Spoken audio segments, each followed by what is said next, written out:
first time I drank wormwood, I spat it straight back into the cup. There are some herbs the body instinctively dislikes. Wormwood is one of them. It is not merely a bitter herb.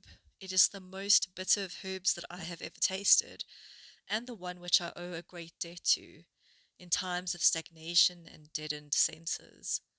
Honey softens nothing of its bitterness, and it lingers at the back of the throat like a frog or toad that refuses to go down the gullet. Many years later, I tried drinking it again. This time I drank every drop, coupled with heavy swigs of wine, sure, but I drank it all. Why would anyone willingly drink something so unpleasant? For centuries, witches, cunning folk, physicians, and those who sought the company of spirits have all turned to this uncompromising herb.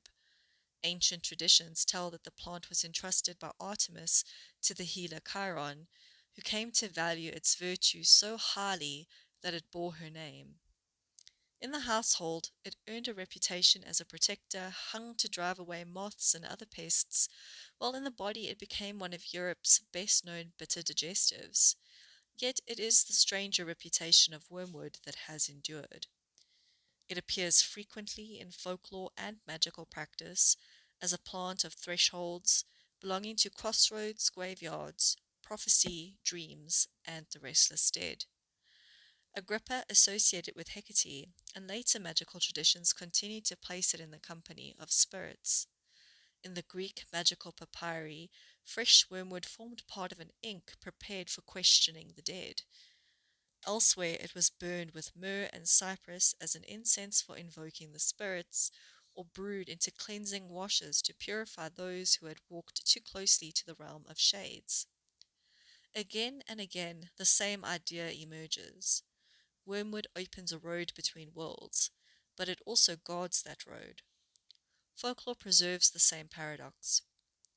One old legend claims wormwood first sprang from the winding track left behind by the serpent as it departed Eden, forever linking the plant with exile and hidden knowledge. The very herb that could summon spirits was equally carried to keep them away.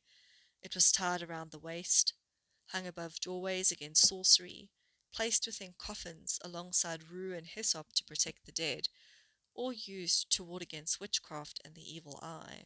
Wormwood appears in rites to summon the human dead, to seek prophetic dreams and second sight, and even to uncover hidden knowledge. One medieval Jewish grimoire lists it among the herbs employed in workings as varied as conjuring spirits, safe travel, and learning the world's concealed secrets. Across centuries, cultures, and languages, the herb keeps returning to the same place, the boundary where the ordinary world begins to thin. It made me wonder whether there is something about bitterness itself that prepares us to see differently, the way in which bitterness can force you to taste and feel the world again when the gloss of everyday muck has hidden everything from you in a gauzy mist of mundanity. I often drink the tea when working rituals with Baba Yaga, and when I come upon the Yaga's hut, there is always a pot of bitter wormwood tea steeping. I sip it and want to spit it out, but that would be anathema in Baba Yaga's hut. Swallow it down like she does, or face the consequences. To partake of wormwood's bitterness is simple. Chew on the leaves, or make a tea, perhaps a few drops as a bitter tincture, or, if one is fond of spirits, absinthe, that old green fairy would do.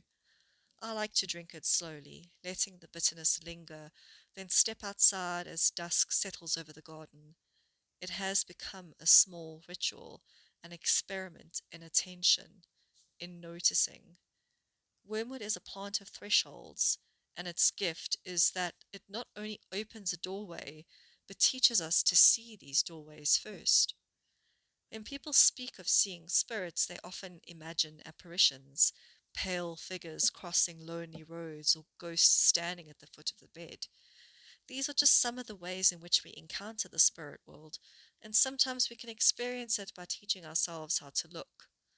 Like the old woman who still leaves milk beneath the hawthorn, the rook that arrives each morning before rain, the strange hush that settles over abandoned places.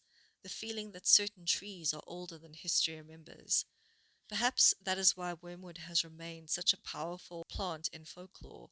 It can grant visions like a magical key through the art of altered perception, accompanying us as we dream, divine, and walk about the world.